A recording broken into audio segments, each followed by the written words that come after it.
This channel does not promote any violent, harmful, or illegal activities. All content provided by this channel is meant for an educational purpose only. UEN Jaipur is a perfect target for prospective students aspiring for good jobs, good education with future-ready skills. বেহাল এই নিকাশি আর সেই নিকাশির বলি হতে হলো একরত্তি এক শিশুকে।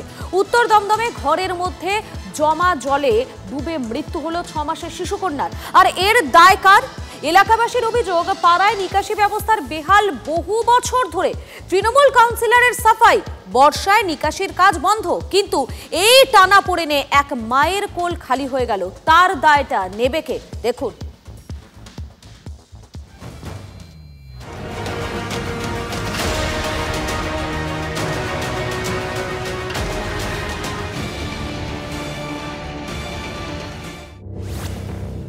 পাড়ায় সমাধানের বোধনের দিনই মর্মান্তিক ঘটনা। উত্তর দমদমের দেবীনগরে যেন দেবীর বিসর্জন হয়ে গেল। ঘরের মধ্যে জমা জলে ডুবে মৃত্যু হলো 6 মাসের ঋষিকা ঘরইয়ের। প্রায় হাঁটু সমান জল, আর এই খাটেই শিশুটি ঘুমাচ্ছিলেন এবং ঘুমের ঘোরে ঠিক এই জায়গায় পড়ে যায়।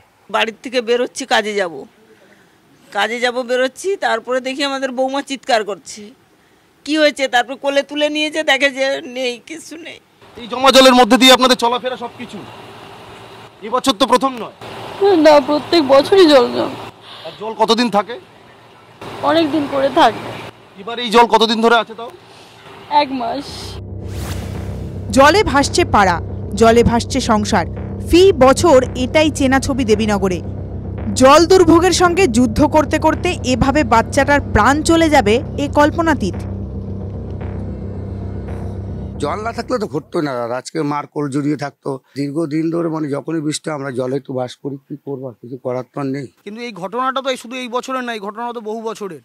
মানুষ যদি চাইতো অনেক আগেই এই ঘটনাটাকে সমাধান করতে পারতো, এই জিনিসটাকে সমাধান করতে পারতো। এই হচ্ছে উত্তর দমদম পৌরসভার 13 নম্বর ওয়ার্ড দেবীনগর, এবং দেবীনগরে যে রাস্তার যে নিকাশি নালার যে জল, সেই জল কিন্তু ঘরের মধ্যে ঢুকে পড়েছে। পুরসভাকে ট্যাক্স দিয়ে আমরা, পুরসভা কর আদায় করে, তাহলে জল নিকাশি ব্যবস্থার দায়িত্ব কার? পুর প্রশাসনের। 48 বছর ধরে একটা রাজনৈতিক দলের থেকে কাউন্সিলর যারা ছিলেন তারা এখানে। আপনি কত বছর ধরে আছেন? আমি 22 সাল থেকে আসি। 2022 সাল থেকে আমি আসার পরে জল নিকাশি প্লাস রাস্তাঘাটের ডেভেলপমেন্ট 60%-এর উপরে রাস্তা ডেভেলপ করেছি। এই যে শিশুকন্যার মৃত্যু, এর জন্য কার দায়, কি বলবেন? এটা একদম উপরে ভগবান ছাড়া আর কিছু দায় দেওয়ার কিছু নেই। এই তো প্রথম নয়, বৃষ্টির জমা জলে বিপদ আগেও হয়েছে। 2021-এর সেপ্টেম্বরে দক্ষিণ দমদমের বান্ধবনগরে বৃষ্টির জমা জলে রাস্তা পেরোনোর সময় বিদ্যুৎস্পৃষ্ট হয়ে মৃত্যু হয় 2 কিশোরীর।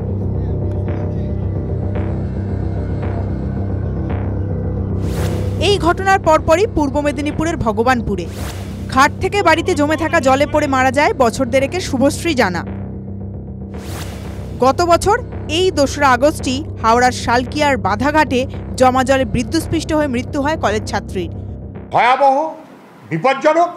যদি সামান্য মানবিকতা মুখ্যমন্ত্রী থাকে, উনি কনসার্ন ওই এলাকার কাউন্সিলর, চেয়ারম্যান এবং এমএলএ তাদেরকে কোমরে দড়ি বেঁধে গ্রেপ্তার করে নিয়ে আসুন। আজকে কন্যা সুরক্ষা যাত্রা করছে দমদম পুরসভা আর ফিরাদ হাকিমের জন্য। একজন শিশুকন্যা দমদমে প্রাণ হারালেন। গোটা হাওড়া জলের তলায় 8 বছর কর্পোরেশনের ভোট হয় না। আগে যেটা জমতো দীর্ঘদিন থাকতো, অনেক বেশি জায়গায় জমতো, এখন সেটা দ্রুত সেই নিকাশি ব্যবস্থাটা কাজ করছে। প্রতিবার অঘটন ঘটে, নেতারা সুরাহার আশ্বাস দেন, কিন্তু বাস্তবে কি হয়? দমদম থেকে হাওড়া জমা জলের দুর্ভোগ শুধু নয়, তার সঙ্গে বিদ্যুৎ বিপর্যয়ের বিপদ নিয়েও বারে বারে সরব হয়েছিলেন এলাকার বাসিন্দারা। কিন্তু পরিস্থিতি যে সেই তিমিরেই তা দেবীনগরের ঘটনাতেই তা স্পষ্ট। শনিবার থেকেই শুরু হলো পাড়ায় সমাধান, কিন্তু দেবীনগরের জমা জল সরানোর সমাধান নিয়ে কে কবে আসবেন? রঞ্জিত ধর ও সুপ্রিয় গুহর রিপোর্ট, TV9 বাংলা।